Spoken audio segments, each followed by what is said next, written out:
जय हिंद साथियों, एक बार मैं फिर से आप सभी का स्वागत करता हूं, अभिनंदन करता हूं आपके अपने YouTube चैनल शाक्या जी जीके क्लासेस में। तो फ्रेंड्स, घड़ी के बज चुके हैं 8 और मैं आपके लिए लेके आया हूं आरपीएफ का मॉडल पेपर 7वां दोस्तों। जी हां दोस्तों, आज आरपीएफ का मॉडल पेपर 7वां। बाकी के मॉडल पेपर जिसने नहीं देखे हैं, वीडियो के डिस्क्रिप्शन में प्लेलिस्ट का लिंक दिया हुआ, आप लोग देख सकते हैं। इस क्लास के अंदर साथियों आपके लिए आरपीएफ के जीके जीएस का फुल रिवीजन रहेगा दोस्तों, फुल रिवीजन रहेगा। हम हर टॉपिक से हर एक क्वेश्चन को छूने की कोशिश करेंगे जो एग्जाम में पूछे जाते हैं और जो पूछे गए हैं और जो आने की संभावना है। तो क्लास के अंत तक बने रहिएगा, फुल रिवीजन आपका होगा जीके जीएस का दोस्तों, ठीक है।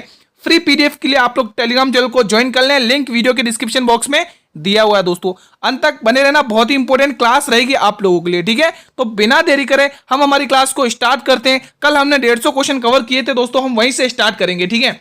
हमारा 151वां क्वेश्चन नंबर क्या बोल रहा है कि यूनेस्को का वैश्विक विरासत स्थल खजुराहो कहां पर स्थित है। सभी स्टूडेंट्स बताएंगे। उत्तर प्रदेश, मध्य प्रदेश, उत्तराखंड, छत्तीसगढ़। सभी स्टूडेंट्स कमेंट करेंगे। हम हर एक टॉपिक से हर एक क्वेश्चन को छूने की कोशिश करेंगे जो एग्जाम में पूछे जाते हैं दोस्तों, और जो पूछे जाएंगे और जिनकी संभावना है, ठीक है साथियों। तो यहां से हम लोग ऑप्शन नंबर बी टिक करेंगे जी, मध्य प्रदेश दोस्तों, ठीक है। हम बात करें दोस्तों खजुराहो की दोस्तों, तो खजुराहो में दोस्तों कंदरिया महादेव जी का मंदिर है, ध्यान रखेंगे। कंदरिया महादेव जी का मंदिर बहुत बार पूछा गया क्वेश्चन है। कंदरिया महादेव जी का मंदिर कहां पर स्थित है? मध्य प्रदेश में खजुराहो में, ठीक है। कंदरिया महादेव जी का मंदिर, ठीक है, आप लोग ध्यान रखिए, कंदरिया महादेव मंदिर, ठीक है। तो ये ध्यान रखना। बढ़े अगले क्वेश्चन की तरफ बिना देरी करें। चलिए अगला क्वेश्चन है आपकी स्क्रीन पर, क्वेश्चन नंबर 152। अंत तक बने रहेंगे तो बहुत कुछ नया सीख के जाएंगे, बहुत अच्छा रिवीजन करके जाएंगे आप लोग अपना, ठीक है। कलमकारी लोक कला का संबंध किस राज्य से है? आंध्र प्रदेश, गुजरात, बिहार या पंजाब। कलमकारी चित्रकला या लोक कला का संबंध किस राज्य से? आप लोग मुझे बताइए दोस्तों। अरिपन चित्रकला का संबंध किस राज्य से? अरिपन बताइए दोस्तों। पिथौरा बताइए, अरिपन, पिथौरा, इनका बताइए। इन दोनों के जवाब कमेंट बॉक्स में दें, ठीक है। तब तक मैं इसका आंसर टिक करता हूं। आंध्र प्रदेश दोस्तों, कुचिपुड़ी शास्त्रीय नृत्य आंध्र प्रदेश का, ठीक है। तो यहां से आप लोगों का option number A will be the right answer, ठीक है। अरिपन की बात करें दोस्तों, ये बिहार की है। बिहार में मधुबनी चित्रकला भी बिहार की है दोस्तों, गोदान चित्रकला भी बिहार की है, ध्यान रखना। पिथौरा दोस्तों गुजरात की है, गुजरात की चित्रकला है, ठीक है। तो ये क्वेश्चन ध्यान रखना, ठीक है। अगला क्वेश्चन आपकी स्क्रीन पर है, क्वेश्चन नंबर 154।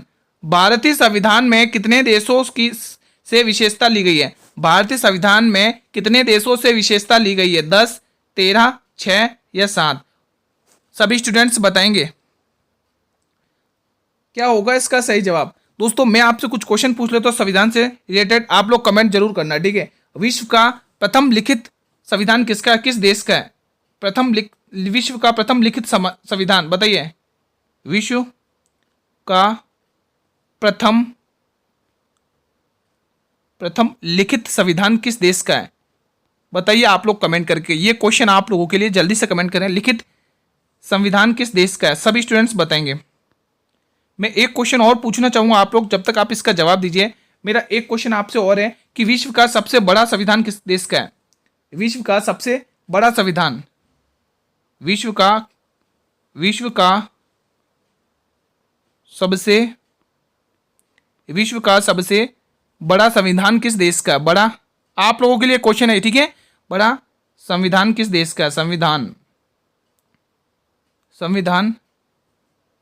किस देश का है? बताइए, विश्व का सबसे बड़ा संविधान किस देश का है? सभी स्टूडेंट्स कमेंट करके बताएं दोस्तों। ये एक्स्ट्रा क्वेश्चन सिर्फ आप लोगों के लिए कराए जा रहे हैं दोस्तों। आप हमारी तरफ से कोई भी मेहनत, आपके मतलब कोई भी कसर ना छूटे आपकी मेहनत में, ठीक है। तो आप लोग अच्छे से इनके जवाब दीजिए। आप सभी से रिक्वेस्ट है, इन क्वेश्चंस के जवाब कमेंट बॉक्स में दिया करें दोस्तों, इससे आपकी तैयारी का पता चलेगा हमें, ठीक है। तो यहाँ पे दोस्तों 10 देशों से दोस्तों, ठीक है। अगर मैं पूछ लूँ भ्रमण कितने देशों का किया था दोस्तों, तो टोटल ध्यान रखना 60 देशों का भ्रमण किया था, जिसमें से 10 देशों से जो अच्छे लगे वो हमने बोरो कर लिए दोस्तों, ठीक है, जो भी हमें राइट लगे, ठीक है। तो आपको क्वेश्चन पूछा है कि विश्व का प्रथम लिखित संविधान किस देश का है दोस्तों, बताइए। फ्रांस, किसका है? फ्रांस या ब्रिटेन, बताइए, ठीक है। विश्व का सबसे बड़ा भारत देश का है दोस्तों, भारत का है, ठीक है। सबसे बड़ा संविधान भारत देश का है, ठीक है। एक क्वेश्चन मैं पूछ लेता हूं दोस्तों, हमारा संविधान हाथों से किसने लिखा? हाथों से लिखकर किसने तैयार किया था? कोई कमेंट करेगा। एकमात्र भारतीय राज्य कौन सा है जिसकी सीमा सिक्किम से जुड़ी हुई है? बताइएगा साथियों क्या होगा इसका सही जवाब। मिजोरम, ओडिशा, बंगाल या असम, क्या होगा इसका सही जवाब। एकमात्र भारतीय राज्य कौन सा है जिसकी सीमा सिक्किम से जुड़ी हुई है। तो गुरुजी वो एक ही राज्य पश्चिम बंगाल, जिसको पहले गोंड प्रदेश के नाम से जाना जाता था। बंगाल गोंड प्रदेश के नाम से जाना जाता था, गोंड प्रदेश के नाम से जाना जाता था, गोंड प्रदेश के नाम से जाना जाता था। ठीक है, बढ़े अगले क्वेश्चन की तरफ। अगला question on your screen, question number 156। अंत तक बने रहेंगे फ्रेंड्स तो आपका बहुत अच्छे से रिवीजन होगा, ये गारंटी मेरी। बहुत कुछ आप लोग नया सीख कर जाएंगे। ठीक है, तो क्लासेस आप लोग डेली अटेंड किया करें दोस्तों। आप सभी को पता है जीके जीएस का 50% बहुत बड़ा अहम योगदान है हमारे आरपीएफ कांस्टेबल या सब इंस्पेक्टर में। ठीक है, तो ये क्लासेस आप लोगों के लिए ही लगाई जा रही है। बेस्ट से बेस्ट कंटेंट प्रोवाइड करने की पूरी कोशिश करेंगे। आप लोग क्लास के अंत तक बने रहिएगा। ठीक है, कौन सी कला ग्रीकों को बौद्ध कला के नाम से जानी जाती है। ग्रीकों की बौद्ध कला के नाम से जानी जाती है। मधुबनी कला, गंधार कला, मथुरा कला या शुंग कला। बहुत ही शानदार क्वेश्चन है, बताइए। ये रेलवे में पूछा गया क्वेश्चन है, कौन सी कला ग्रीकों को बौद्ध कला के नाम से जानी जाती है। तो एक ही कला है, वो कौन सी है, गंधार कला। Option number B will be the right answer. अगला question on your screen, question number 157। Wangala उत्सव दोस्तों, वांगला उत्सव मुख्य रूप से किस राज्य में मनाया जाता है। मेघालय, उत्तराखंड, हिमाचल प्रदेश या लद्दाख। सभी स्टूडेंट्स बताएंगे क्या होगा इसका सही जवाब। तब तक मैं दोस्तों आपके लिए कुछ और पूछ लेता हूं दोस्तों क्वेश्चन। अंबुबाची उत्सव बताइए, अंबुबाची उत्सव बताइएगा। अंबुबाची, अंबुबाची एक मेला भी और एक उत्सव भी है। ठीक है, अंबुबाची, अंबुबाची उत्सव बताइए। अंबुबाची उत्सव बताइए। बेखो उत्सव, बेखो, बेखो उत्सव बताइए। बेखो उत्सव, अंबुबाची, बेखो उत्सव। राजा पर्व उत्सव बताइए। राजा पर्व उत्सव बताइए। राजा पर्व, राजा पर्व बताइए। पतंग महोत्सव बताइए। पतंग, पतंग, पतंग महोत्सव बताइए। ये चारों क्वेश्चन फ्री में आप लोगों के लिए, जल्दी से इनके कमेंट करें। मैं सभी से रिक्वेस्ट करता हूं साथियों, इनके जवाब जरूर कमेंट बॉक्स में करना। ठीक है, तो वांगला उत्सव दोस्तों मेघालय राज्य का बहुत में मनाया जाता है, बहुत प्रसिद्ध है। ऑप्शन नंबर एक को लॉक करेंगे। ठीक है, तो अभी मैंने आपके स्क्रीन पर 4 क्वेश्चन रखे हैं, पहले का और दूसरे का, दोनों का जवाब मैं असम टिक करूंगा दोस्तों। असम है, असम। कर्मा उत्सव भी यहीं का है दोस्तों। ठीक है, राजा पर्व दोस्तों ओडिशा का है। राजा पर्व ओडिशा का है, ओडिशा का, ओडिशा। ठीक है, जिसको पहले प्राचीन नाम उड़ीसा था। ठीक है, पतंग महोत्सव दोस्तों आप ध्यान रखें गुजरात का है। खेलो महोत्सव भी दोस्तों गुजरात का दोस्तों। पैराग्लाइडिंग फेस्टिवल भी गुजरात का ही दोस्तों। ठीक है, मेरीन बीच भी फेस्टिवल भी गुजरात का ही है। ठीक है, ध्यान रखना। अगला क्वेश्चन ऑन योर स्क्रीन है 158 क्वेश्चन नंबर। निम्न में से किसको सह्याद्री पर्वतमाला के नाम से जाना जाता है। दोस्तों यहाँ पे किसको होगा। ठीक है, यहाँ पे ये सी नहीं होगा। ठीक है, बताइए। बहुत ही शानदार क्वेश्चन। पश्चिमी घाट, विंध्य पर्वत, पूर्वी घाट या शिवालिक की पहाड़ियां।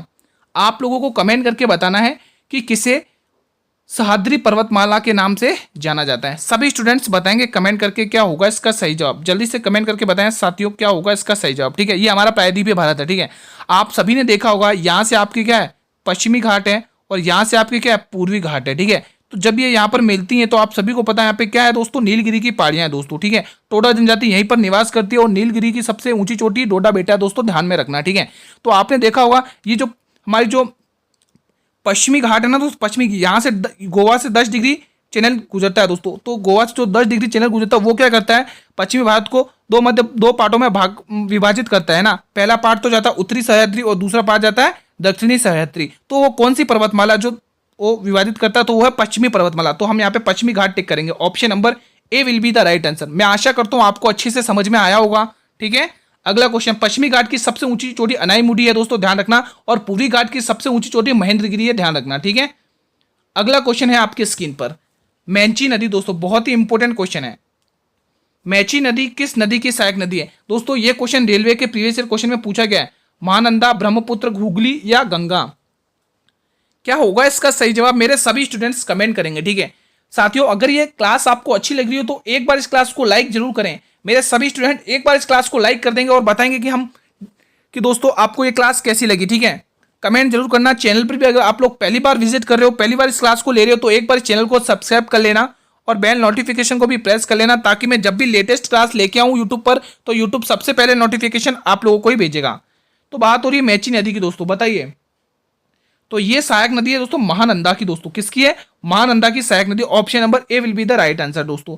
हुगली दोस्तों कोलकाता का शहर है और ये किस नदी पर कोलकाता शहर इसी नदी के किनारे बसा हुआ, हुगली नदी पर कोलकाता शहर, कोलकाता शहर बसा हुआ दोस्तों, कोलकाता शहर। इसका उद्गम दोस्तों गंगा नदी से होता है दोस्तों, बंगाल का शौक कहा जाता है, बंगाल का शौक, बंगाल का शौक, ठीक है, गंगा से निकलती है, ठीक है, बंगाल का शौक कहा जाता है, ठीक है। गंगा ब्रह्मपुत्र तो दोस्तों सुंदरबन का डेल्टा बनाती है, ठीक है। बांग्लादेश में जाके पद्मा के नाम से जानी जाती है, उधर से बांग्लादेश आती है, ब्रह्मपुत्र आती है, ब्रह्मपुत्र बांग्लादेश में जमुना के नाम से जानी जाती है, सुंदरबन का डेल्टा बनाती है दोस्तों, ठीक है। ब्रह्मपुत्र नदी उधर से आके असम में आके सबसे विश्व का सबसे बड़ा माजुली द्वीप बनाती है दोस्तों, ध्यान रखना, ठीक है। क्वेश्चन नंबर 160, निम्न में से क्या किसी फॉर्म के लिए परिवर्तन लागत नहीं है? कमीशन, पैकिंग, श्रम या संपत्ति कर। आर्थिक दोस्तों अर्थव्यवस्था से संबंधित ये क्वेश्चन है दोस्तों, इकोनॉमिक्स से संबंधित ये क्वेश्चन है। कमेंट करेंगे मेरे सभी स्टूडेंट्स, निम्न में से क्या किसी फर्म के लिए परिवर्तन लागत नहीं है? तो बिल्कुल संपत्ति कर, option number D will be the right answer दोस्तों। परिवर्तनीय लागत दोस्तों क्या होती है कि उत्पादन के बढ़ने से बढ़ती है और उत्पादन के घटने से घटती है, ध्यान रखना, उत्पादन के बढ़ने से बढ़ती है और उत्पादन के घटने से घटती है, इसको हम परिवर्तन लागत कहते हैं साथियों, ठीक है। अगला क्वेश्चन है आपकी स्क्रीन पर, क्वेश्चन नंबर 161, टाइगर वुड्स निम्न में से किस खेल से संबंधित हैं? गोल्फ, टेबल टेनिस, टेनिस या मुक्केबाजी। बहुत ही इजी क्वेश्चन है, सभी स्टूडेंट्स कमेंट करेंगे। टाइगर वुड्स निम्न में से किस खेल से संबंधित है? खेलों से क्वेश्चंस पूछे जाएंगे दोस्तों, रट लेना इन टॉपिक को, ठीक है। फ्री पीडीएफ के लिए आप लोग एक बार टेलीग्राम चैनल को ज्वाइन कर लें, लिंक वीडियो के डिस्क्रिप्शन बॉक्स में दिया हुआ है। आप लोग क्लास डेली अटेंड किया करें दोस्तों, आपको बहुत कुछ नया सीखने को मिलेगा। हमारा सही ऑप्शन हो जाएगा ऑप्शन नंबर ए, ठीक है, गोल्फ से संबंधित है, तो option number A will be the right answer of this question. Now next question, question number 162, British शासनकाल के दौरान भारत में महिलाओं के अधिकार में सुधार किसने किया दोस्तों, बताइए। सरोजिनी नायडू, ताराबाई शिंदे, सावित्रीबाई फुले या पंडिता रमाबाई। बहुत ही शानदार ये क्वेश्चन है आपकी स्क्रीन पर। ब्रिटिश शासनकाल के दौरान भारत में महिलाओं अधिकारों में सुधार किसने किया था? तो बिल्कुल आप लोग ऑप्शन नंबर डी को टिक करेंगे बिना रुके दोस्तों, पंडिता रमाबाई थी जिन्होंने ब्रिटिश शासनकाल के दौरान भारत में महिलाओं के अधिकार में सुधार किया था दोस्तों, option number D will be the right answer, ठीक है। बात करें दोस्तों सरोजिनी नायडू की, सबसे पहले तो आप ध्यान रखेंगे 1925 का जो कराची अधिवेशन था, कानपुर अधिवेशन, ठीक है, 1925 में जो कानपुर अधिवेशन था उसमें दोस्तों इंडियन नेशनल कांग्रेस की पहली महिला भारतीय अध्यक्ष बनी, पहली महिला अध्यक्ष बनी, ध्यान रखना, भारतीय महिला अध्यक्ष बनी, भारत की पहली महिला अध्यक्ष बनी दोस्तों, ठीक है। किसकी? कांग्रेस की किसकी बनी है? कांग्रेस की, ठीक है, ध्यान रखना, कांग्रेस। और भारत की पहली महिला राज्यपाल भी हैं, पहली महिला राज्यपाल,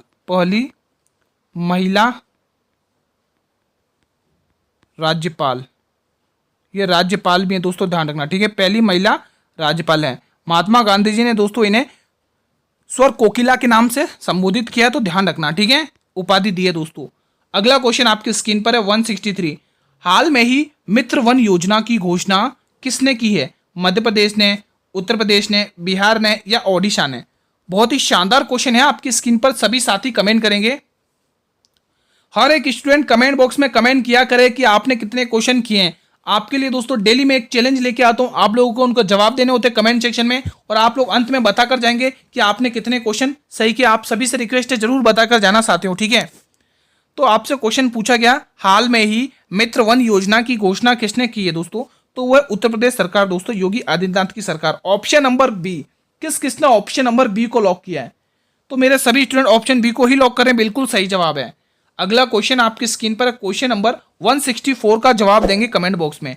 10 वर्षों के लिए सड़क सुरक्षा कार्य योजना अपनाने वाला पहला राज्य कौन सा? इससे पहले भी करंट अफेयर का क्वेश्चन था और ये भी आपके करंट अफेयर का इंपॉर्टेंट क्वेश्चन है, बताइए।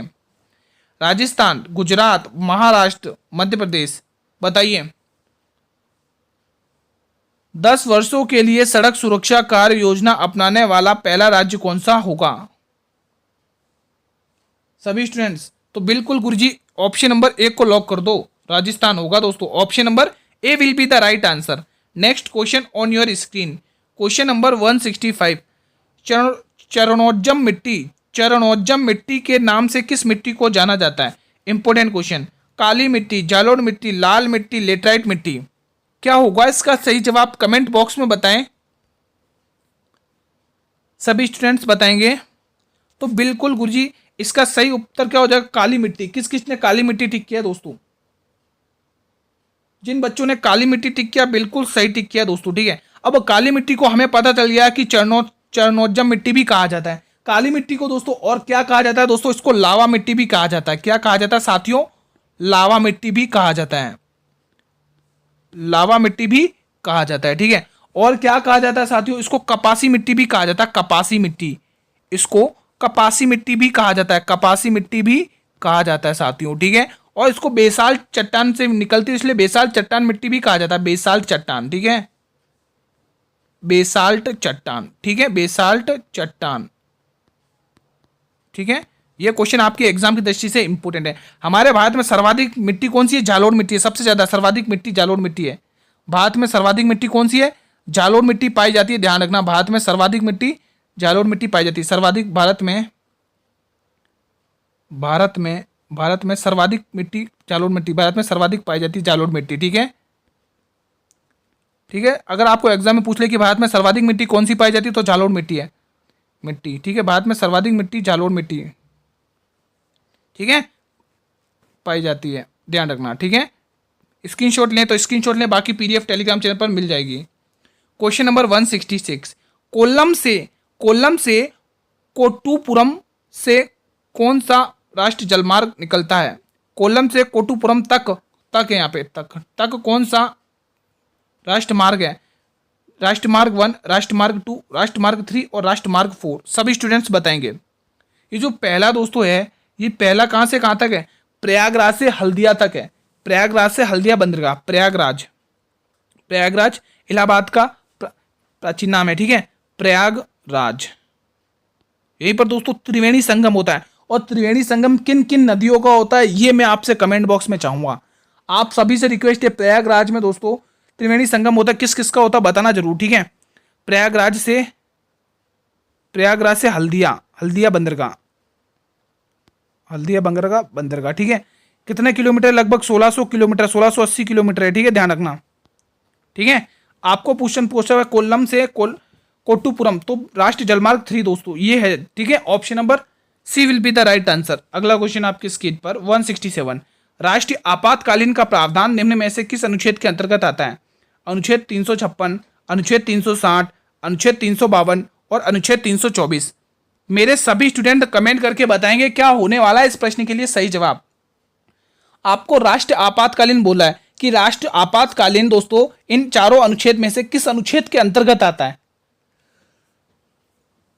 या फिर किस अनुच्छेद के अंदर प्रावधान है इसका, बताइए। सभी स्टूडेंट्स बताएंगे।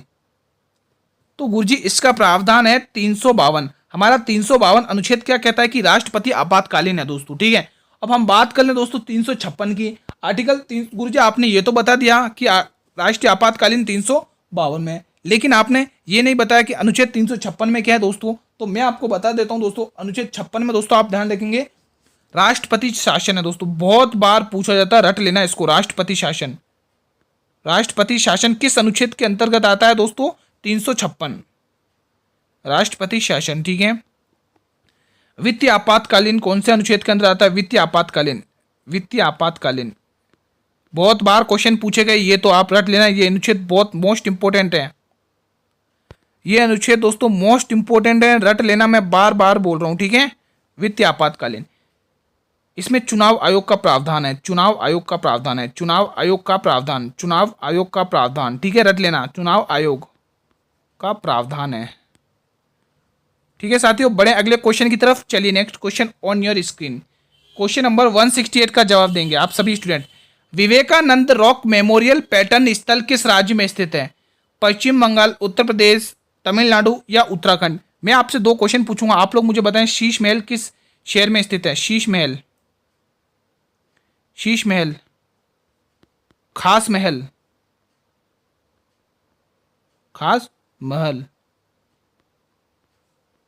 हैंगिंग गार्डन, बताइए, ये तीनों क्वेश्चन आप लोगों के लिए, सभी स्टूडेंट बताएंगे, फिर मैं आप लोगों का इसका कमेंट करूंगा, जवाब दूंगा, ठीक है। पहले आप लोग बताइए, तब तक हमारे इस क्वेश्चन को सही करते हैं हम लोग। विवेकानंद रॉक मेमोरियल पर्यटन स्थल किस राज्य में स्थित है? तो गुरुजी ये स्थित है तमिलनाडु दोस्तों, तमिलनाडु दोस्तों। Option number C will be the right answer. Tamil Nadu में दोस्तों आप सभी को पता है कौन सी शास्त्रीय नृत्य शैली कौन सी है? भरतनाट्यम, जिसका प्राचीन नाम क्या है? सदृश दोस्तों, ठीक है, ध्यान रखना। अब आपको जो मैंने क्वेश्चन पूछे उनके जवाब में आपको बता देता हूं। शीश महल और खास महल दोस्तों यूपी के आगरा शहर में है, यूपी के आगरा शहर, जिसको सिकंदर लोदी ने 1504 में बसाया दोस्तों, ध्यान रखना, ठीक है। हैंगिंग गार्डन दोस्तों महाराष्ट्र में है, महाराष्ट्र में। हैंगिंग गार्डन कहाँ है? महाराष्ट्र में दोस्तों, ठीक है। अगला क्वेश्चन आपके स्क्रीन पर है 169। हाल में ही तिरंगी बर्फी को जीआई टैग मिला है दोस्तों। तिरंगी बर्फी को जीआई का टैग का दर्जा दिया गया दोस्तों, बताइए तमिलनाडु, दार्जिलिंग, वाराणसी या झाबुआ? कमेंट करेंगे दोस्तों। बहुत ही इंपॉर्टेंट क्वेश्चन है, जीआई टैग वाले क्वेश्चन रट लेना दोस्तों, एग्जाम में पूछे जाएंगे। अभी हाल में किन किन को जीआई टैग मिला है वो अच्छे से रट लेना, ठीक है। इसका जवाब दें तो बिल्कुल वाराणसी टिक करेंगे दोस्तों, वाराणसी दोस्तों। दार्जिलिंग की पहाड़ियां दोस्तों आप सभी अच्छे जानते होंगे कहां पर है ये दार्जिलिंग, ठीक है। तिरंगी बर्फी का जीआई टैग किसको मिला? वाराणसी को मिला दोस्तों, ठीक है। Option number C will be the right answer. अगला क्वेश्चन आपके स्क्रीन पर है, क्वेश्चन नंबर 170 का जवाब दीजिएगा। कोरात का पठार किस देश में स्थित है? Thailand, Bolivia, Bharat, USA?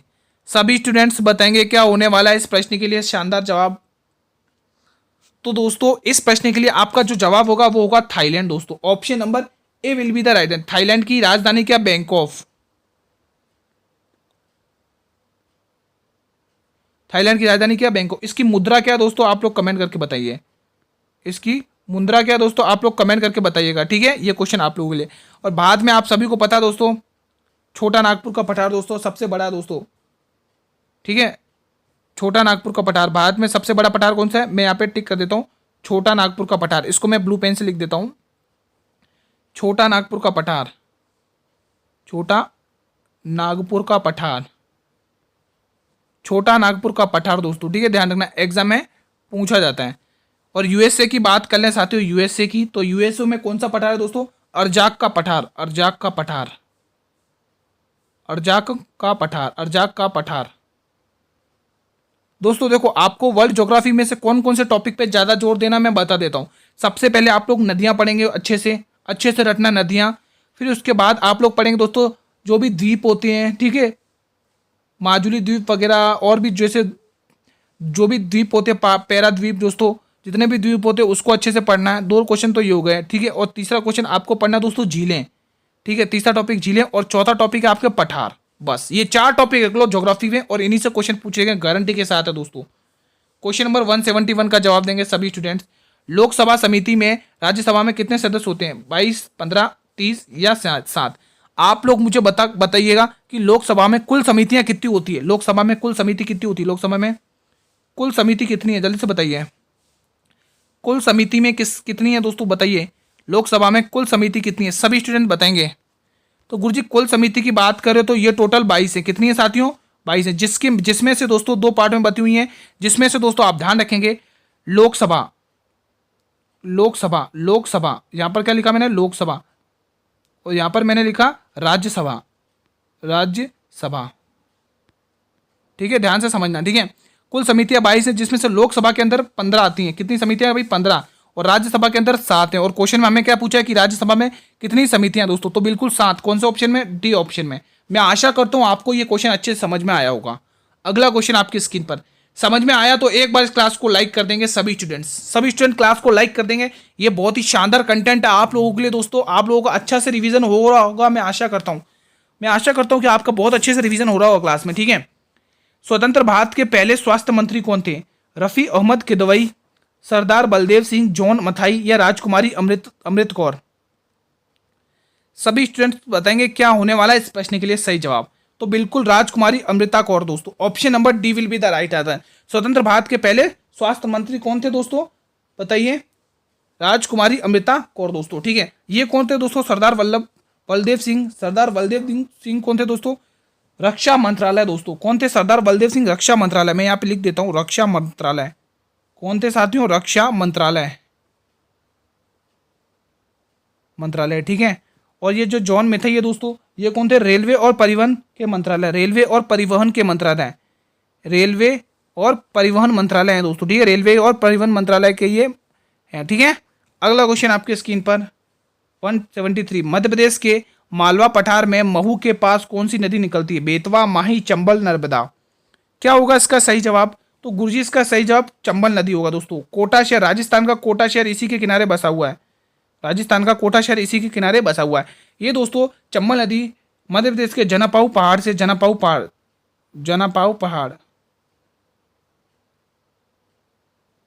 जनापाऊ की पहाड़ियाँ, जनापाऊ की पहाड़ से निकलती हैं।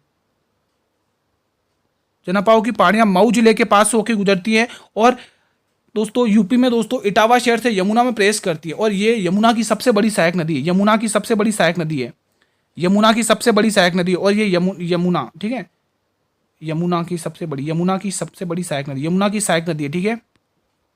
अब मैं आपको यहाँ से एक चेन लेकर चलता हूँ, ध्यान से सुनना। बनास सबसे बड़ी सहायक नदी है चंबल की, चंबल सबसे बड़ी सहायक नदी है यमुना की, यमुना की सबसे बड़ी सहायक नदी है गंगा की। ये ध्यान रखना। कैसे? बनास चंबल से, बनास किसकी सहायक नदी है? चंबल की सबसे बड़ी। और चंबल सबसे बड़ी किसकी सहायक नदी है? यमुना की। और यमुना की सबसे बड़ी सहायक नदी कौन सी है? यमुना किसकी सबसे बड़ी सहायक नदी है? गंगा की, ठीक है। तो ये चेन ध्यान में रखना, ठीक है। बने अगले क्वेश्चन की तरफ। अगला क्वेश्चन आपकी स्क्रीन पर है 174, बाबा साहेब अंतर्राष्ट्रीय हवाई अड्डा किस राज्य में, किस शहर में स्थित है? अहमदाबाद, कोलकाता, लखनऊ, मुंबई। तो मैं एक बार फटाफट से इसका आंसर टिक कर दूं तो मुंबई में है दोस्तों, क्योंकि क्लास लंबी पड़ेगी इसलिए मैं थोड़ा सा फास्ट रहूंगा, ठीक है। अहमदाबाद में ध्यान रखेंगे कौन सा? सरदार वल्लभ भाई पटेल अंतर्राष्ट्रीय हवाई अड्डा, सरदार वल्लभ भाई पटेल अंतर्राष्ट्रीय हवाई अड्डा, ठीक है। सरदार वल्लभ भाई लिख रहा हूं तो आप लोग समझ जाइएगा, अंतर्राष्ट्रीय हवाई अड्डा जोड़ लीजिएगा। कोलकाता में किसका बताइए? नेताजी सुभाष चंद्र बोस अंतर्राष्ट्रीय अड्डा, नेताजी सुभाष चंद्र बोस अंतर्राष्ट्रीय हवाई अड्डा, नेताजी सुभाष चंद्र बोस, नेताजी सुभाष चंद्र बोस। लखनऊ में चौधरी चरण सिंह अंतर्राष्ट्रीय हवाई अड्डा, चौधरी चरण सिंह अंतर्राष्ट्रीय हवाई अड्डा, चौधरी चरण सिंह अंतर्राष्ट्रीय हवाई अड्डा। और मुंबई में तो आपको पता चल ही गया, बाबा साहेब अंतर्राष्ट्रीय हवाई अड्डा, ठीक है। वाराणसी में दोस्तों लाल बहादुर शास्त्री अंतर्राष्ट्रीय हवाई अड्डा, ठीक है, ध्यान रखना। अगला क्वेश्चन आपकी स्क्रीन पर, अंतिम प्रश्न है हमारी क्लास का। सर्किट कप का संबंध किस खेल से है? बैडमिंटन, वॉलीबॉल, क्रिकेट और टेनिस। बताइए। टेबल टेनिस है वहां पर, ठीक है। यहाँ पर टेबल लिखा नहीं है, टेबल टेनिस लिखा हुआ है वहां, ठीक है। तो इसका एक बार सही से जवाब हम टिक कर देते हैं वॉलीबॉल दोस्तों। वॉलीबॉल से दोस्तों और कौन कौन से कप आप संबंधित ध्यान रखना? राइडर कप ध्यान रखना है, राइडर कप का संबंध, राइडर कप है दोस्तों, ध्यान रखना। डन बिल कप है, डन